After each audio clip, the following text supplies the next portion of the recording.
il est apparu que les sujets étaient échangés contre des sommes d'argent variant entre 25 000 francs et 250 000.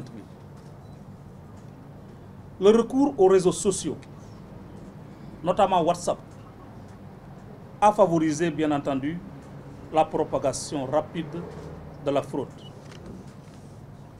42 personnes ont été arrêtées et déférées au parquet, dont 3 professeurs de lycée, un proviseur de lycée, 3 agents de l'office du baccalauréat, 23 candidats au baccalauréat 2017 et 3 candidats qui ont réussi en 2016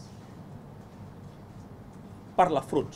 Nous avons requis l'ouverture d'une information judiciaire contre les personnes susvisées, des chefs d'associations de malfaiteurs, de fraude aux examens, d'escroquerie, d'obtention frauduleuse d'avantages matériels indus, ainsi que de complicité de ces chefs. Une femme kamikaze s'est faite exploser ce lundi matin dans une mosquée de Maïdougouri, la capitale du nord-est du Nigeria, tuant 8 personnes. Selon le responsable du SEMA, 2 autres incidents ont été recensés à peu près au même moment en périphérie de Maïdougouri. 2 autres femmes kamikazes ont été tuées alors qu'elles essayaient de franchir les fossés qui ont été creusés pour empêcher l'intrusion de Boko Haram dans la localité de Mamonti. Elles ont été aperçues par des soldats et des miliciens qui surveillaient la zone. Ils ont tiré sur une qui a explosé et l'explosion a déclenché la bombe de l'autre kamikaze. Selon la même source, une autre femme kamikaze s'est faite exploser accidentellement en escaladant le talus de sable dans la banlieue de Simari. Elle est morte sans autre victime. Lundi dernier, au moins 19 personnes avaient été tuées et 23 autres blessées dans un quadruple attentat-suicide dans la capitale de l'État du Borno, berceau de l'insurrection islamiste. Les jeunes femmes et les jeunes filles sont très souvent utilisées comme bombes humaines pour attaquer les postes de contrôle et les cibles civiles comme les mosquées, les marchés et les stations de bus.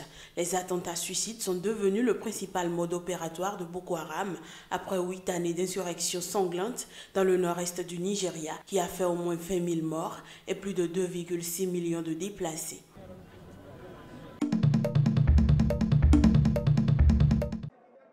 L'administratrice du marché central de Kinshasa et le chef adjoint du commissariat de police ont été tués vendredi dans une attaque du marché du nord de la capitale de la République démocratique du Congo par des personnes non identifiées, a annoncé la police.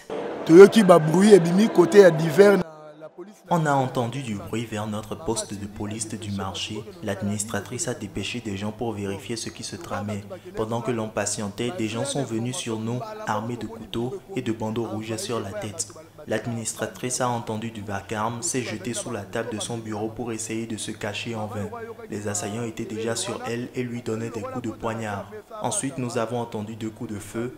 Plus tard, nous sommes venus pour sortir l'administratrice de sous la table. Elle était pleine de sang sur la figure et tout le corps. C'était vers 13h20. Depuis quelques mois déjà, de nombreuses institutions et infrastructures de la capitale congolaise sont la cible d'attaques régulières. Des assaillants ne manquent pas de libérer les prisonniers dans les pénitenciers, parquets, commissariats et autres. Maintenant, ce sont les marchés et ceux-ci, malgré la forte présence des militaires, policiers et gendarmes qui sécurisent de jour comme de nuit, précisément les grandes artères de la capitale. La dernière attaque dans la capitale remonte au 29 juin.